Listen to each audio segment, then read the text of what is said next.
J'invite, non pas pour un discours, mais j'invite Madame Marie-Josée Thériault, artiste acadienne, à venir lire une lettre.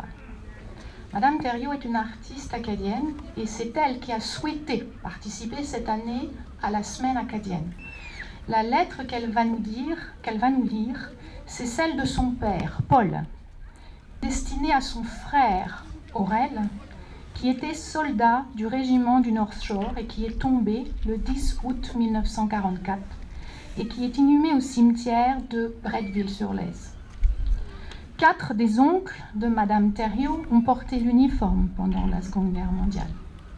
Elle va donc nous lire la lettre de son père, Paul, destinée à son frère, Aurel. Madame Thériault.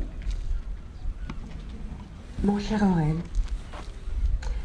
aujourd'hui, tu dois me regarder avec les yeux du beau jeune homme et te dire chanceux de n'avoir pas subi le déclin comme ton petit frère qui a maintenant les cheveux gris, est bedonnant et clopine dans ses démarches.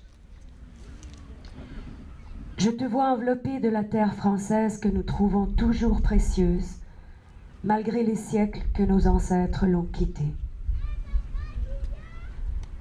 Tu dois te souvenir de notre visite à Bretteville-sur-Lez en 1973. Papa et maman avaient le cœur gonflé de tendresse et d'admiration pour toi. Maman avait bien laissé couler quelques larmes. Papa, le regard lointain, nous semblait à la fois fier et triste. La dernière fois que je t'ai vu, tu marchais vers l'avant du train qui te ramenait à l'armée et à ton devoir de soldat. Puis, le temps passa très vite et tu nous écrivais de l'Angleterre pour nous dire que tu souhaitais voir bientôt arriver le jour du débarquement en France. Tu avais aussi hâte de voir les Français, disais-tu. Sur un ton plus sérieux, tu nous disais aussi que tu étais prêt à toute éventualité. C'est peu de temps après que le haut commandement lançait ton régiment à l'attaque prématurée du bois de Quesnay. La patrouille d'infanterie que tu dirigeais se fit décimer par les balles meurtrières que, dans les circonstances de la bataille, on pourrait croire les nôtres. Ce fut à la fois la fin de nos rêves et le début de notre détresse. Je prie chaque jour que ton départ fût bref. Probablement le 10 août 1944. À cette époque, j'étais seule pensionnaire au collège, loin de la famille. Quand maman me téléphona pour m'apprendre ton décès, je me retirai à la chapelle où j'ai pleuré ton départ. Un moine entra et, s'apercevant de mon désarroi, tâcha de me consoler. J'avais 15 ans. Aujourd'hui, l'âge fait qu'il ne reste plus que 3 vieillards pour te pleurer, mon frère Norbert, ma sœur Claudia et moi-même. Sachant que notre destin s'approche de la finalité, nous nous sentons encore plus près de toi.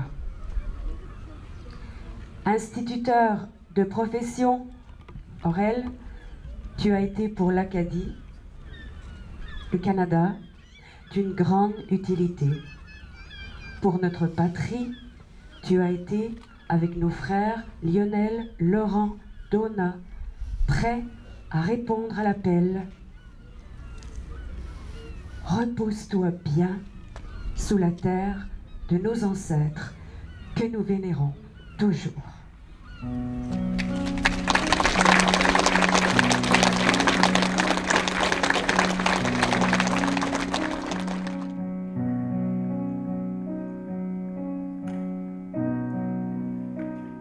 Les étoiles étaient dans le ciel, toi dans les bras de Gabriel. Il faisait beau, c'était dimanche. Les cloches allaient bientôt sonner et tu allais te marier dans ta première robe blanche. L'automne était bien commencé, les troupeaux étaient tous rentrés et partaient toutes les sarcelles. Et le soir au son des violons, les filles se garçons t'auraient dit que tu étais belle. Évangéline, Évangéline.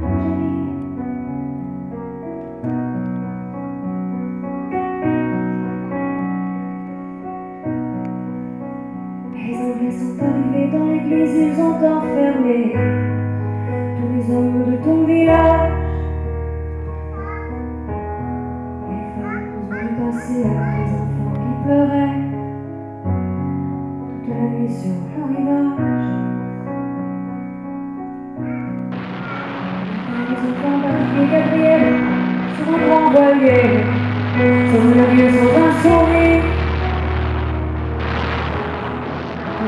Sur le cœur, tu as essayé de prier,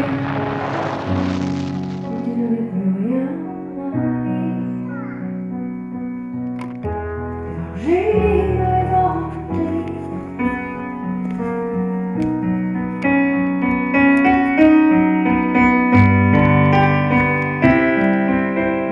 Alors pendant plus de 20 ans, tu as recherché ton amant à travers toute l'Amérique.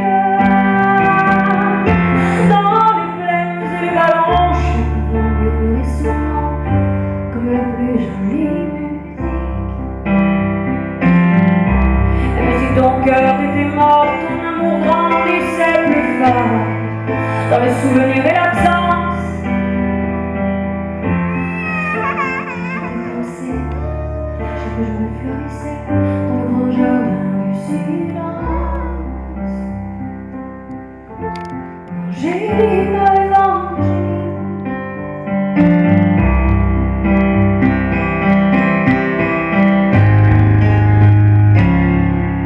Tu vécus dans le seul désir de soulager et de guérir ceux qui souffraient plus que toi-même.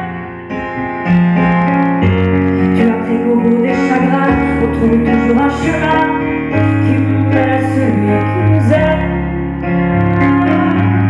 Ainsi un dimanche matin, tu entendis dans le lointain les carillons de ton village.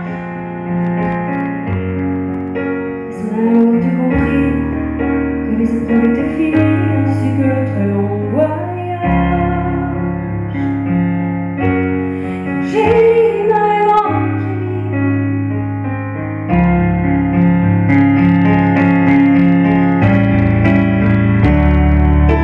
Devant toi était étendue sur un rabbin un inconnu, la vieille armoire de faiblesse. Dans la lumière du matin, son visage sembla soudain prendre les traits de sa jeunesse. Gabriel mourut dans tes bras, sous sa bouche tu déposas les yeux longs comme ta vie.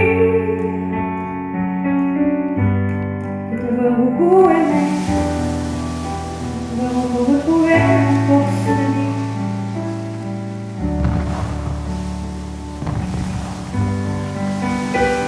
Évangéline,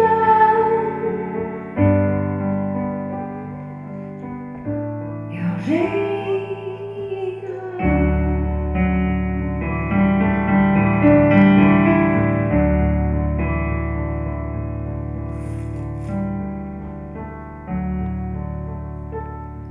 Il existe encore aujourd'hui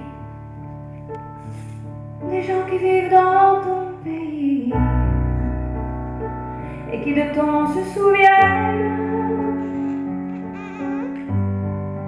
car l'océan parle de toi, les vents du sud portent ta voix de la forêt jusqu'à la plaine. Ton nom c'est plus que l'Acadie, plus que l'espoir